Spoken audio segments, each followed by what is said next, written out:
Hello, class. I'm here with Paul Joyce, and we are talking about Ezekiel, the Weird and Wonderful.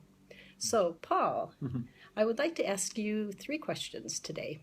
And the first one is that the book of Ezekiel is quite challenging, and Marvin Sweeney says that the rabbis wouldn't let everybody read it even. So, my question for you then would be, with that in mind, can you suggest some ways that Christian readers can read Ezekiel well and responsibly?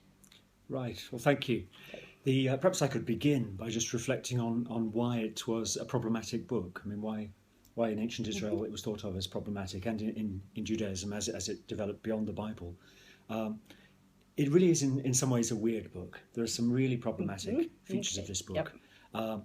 There are three really, I would say. I mean, one is that in the last 9 chapters, where there's a vision of a new temple, there are laws which, in some of the details, deviate from the Torah, from Leviticus and Numbers, for example.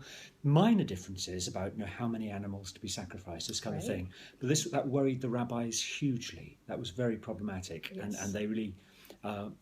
In fact, had sleepless nights over that. And there's a lovely tradition of a rabbi who stayed up, all night, burning the midnight oil in order to reconcile somehow these difficulties. That's one. Another feature is that the book begins with this wonderful vision of the deity on a moving throne, a chariot, tradition came to call it, and that is very bold and daring.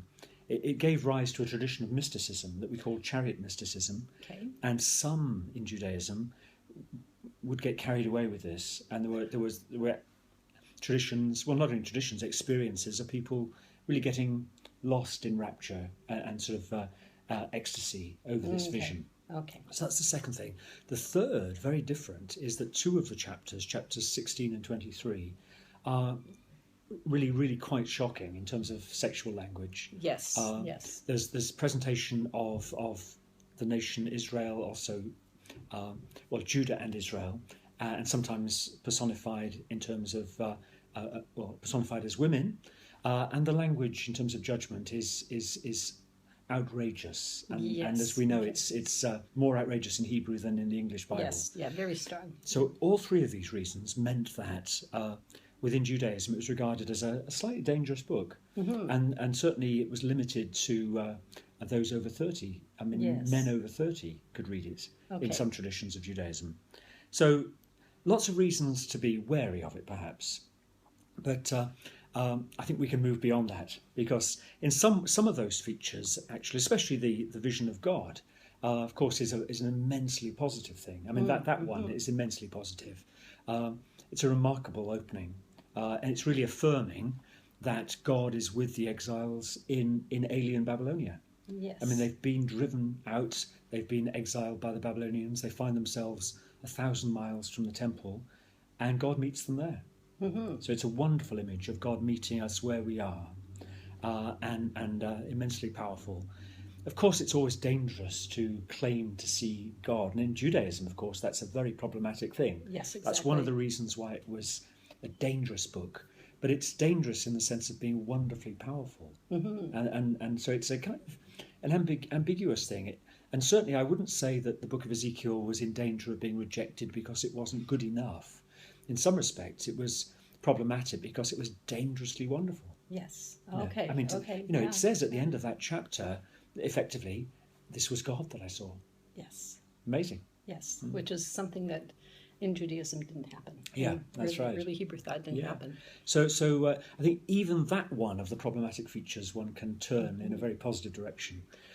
In other ways, there's a wealth of wonderful things about this book, and we could explore those a bit, perhaps. Should we move on to that? Yeah, so my next question was, are there certain theological themes or ideas that you see running through the book that you would feel would be most appropriate to pull out? And and indeed you did ask me, I mean, how might we as Christians use this book responsibly? And in fact, there are great resources here. I mean, just wonderful things. It's a book which its first task, the first task of Ezekiel, like his contemporary Jeremiah, was to account for the tragedy of exile, defeat and exile. Massive challenge, and Jeremiah and Ezekiel, in a sense, stand on the shoulders of the 8th century prophets, Amos, Hosea, Micah, Isaiah, and they apply this theology of a powerful and just God acting in history, which is amazing that Israel managed to interpret its own tragedy in those terms, meaningfully and in terms of the justice of a powerful God. This, of course, did involve some ideas which are difficult to grapple with, for me at least, such as the notion that God might be involved in military defeat. Yes. That he might use nations like Babylon to punish other nations like Israel. I wrestle with that. But the notion that the God we believe in is Lord of history and his hand is to be found in everything is part of the genius of the Bible. Okay. And that certainly comes to the fore in Ezekiel. Right. Now, the way that Ezekiel gives a twist to this is he argues that it's vital that his contemporaries take responsibility as a generation for their own situation. Right. There were lots of ideas in ancient Israel about inherited guilt and suffering for the sins of the fathers. Right. Famously, in chapter 18, Ezekiel says, stop saying that. Stop blaming the ancestors. Because they were using a proverb, the fathers have eaten sour grapes, the children's teeth are set on edge. And Ezekiel says, no, take responsibility. And that's a great message. That is a great message. Yeah. So personal responsibility, do you see individual responsibility emerging from that? I'm not so sure about that, no. Okay. I think our sense of individualism is very much essentially a modern concept, certainly in the kind of atomized way that we tend to think about it. Yes. Ezekiel addresses the nation, a nation defeated, humiliated, exiled. Okay. And the theological problem he's addressing is what on earth is happening here? Have other gods taken over? Is our God being malevolent, unjust? But always it's the situation of the nation which is to the forefront. Okay, so he's keeping it together. It's not... I think so, yeah. Okay, Sometimes he borrows legal language that sounds rather individualistic, but this is harnessed to the big question, which is the fate of the nation. Right, so that would be kind of a guiding light through the book, just to think about the fate of the nation. I think that's right. And so the first task for Ezekiel was to explain the disaster, and he does it in that way. But then, what of the future? Yes. And in fact, Ezekiel's God is a powerful and holy God. It's a very God-centered book, and this is something else we can take from Ezekiel. Okay, right. Some people have talked about it being the most God-centered book in the Bible, because everything in the book happens because of God. Ultimately, he judges the nation because he is holy and cannot allow the holy things, such as the temple, to be rendered unholy. And so he has to act. And so he punishes the nation to preserve the holiness of the temple and his own, even his own reputation for holiness. Okay. But then when the question arises, might there be a future? It's again for God's own purposes that he enables a future. Okay. And in a way that is rather different from some of our notions of God, he acts to vindicate his own holiness, and so that Israel and the nations might know that he is the Lord.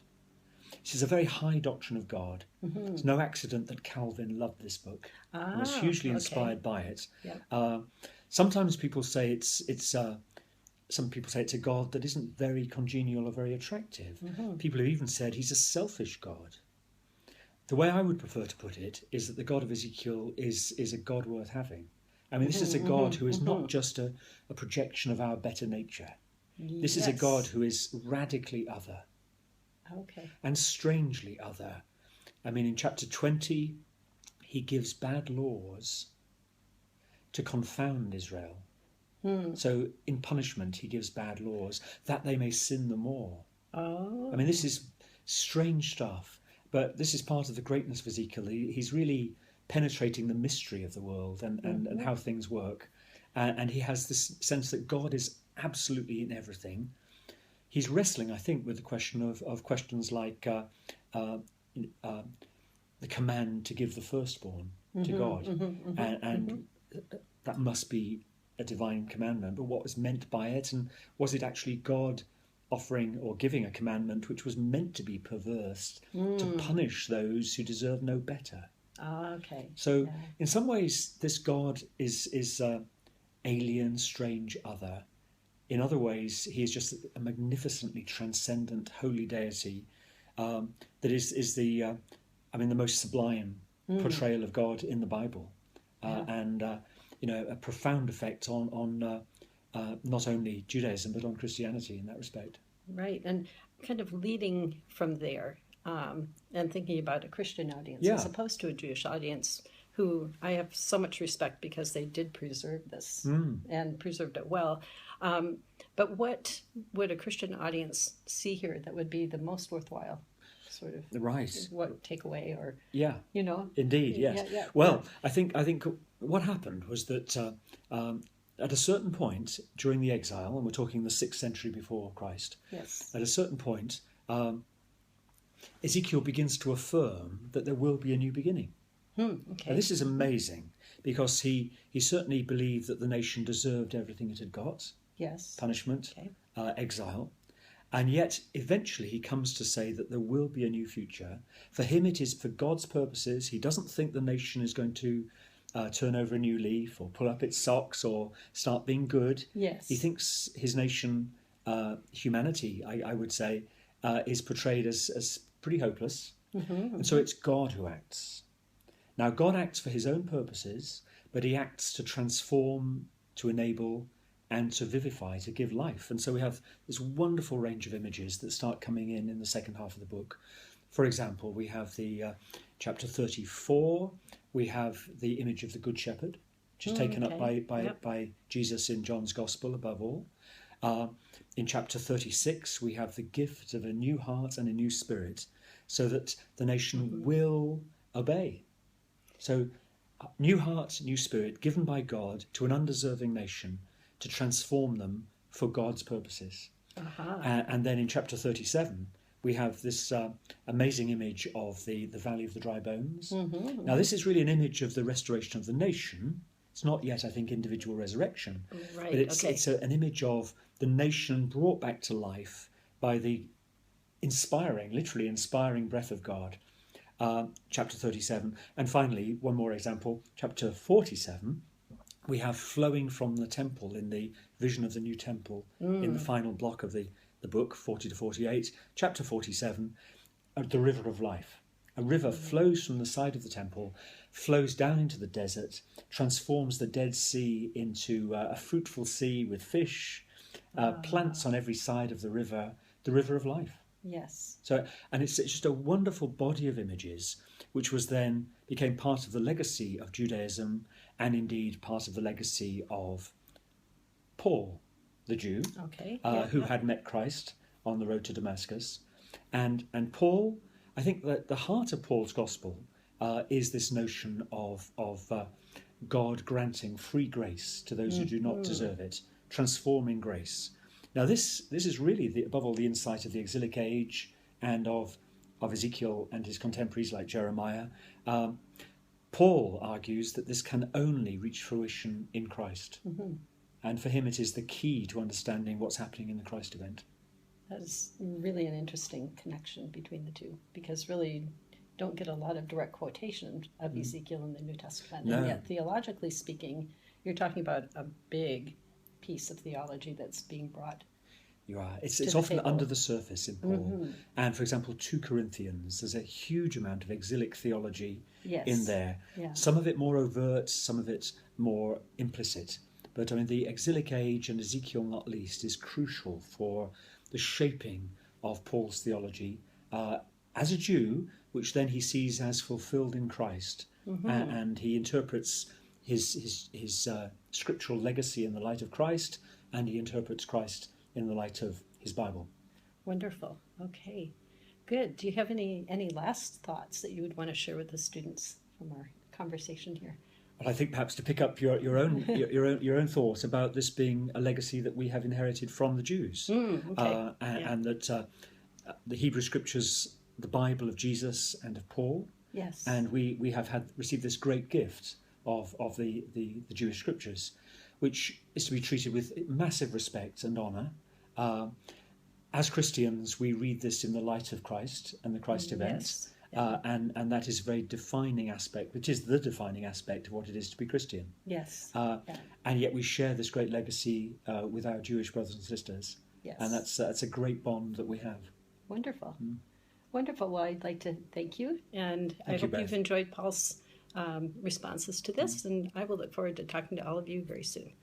All the best.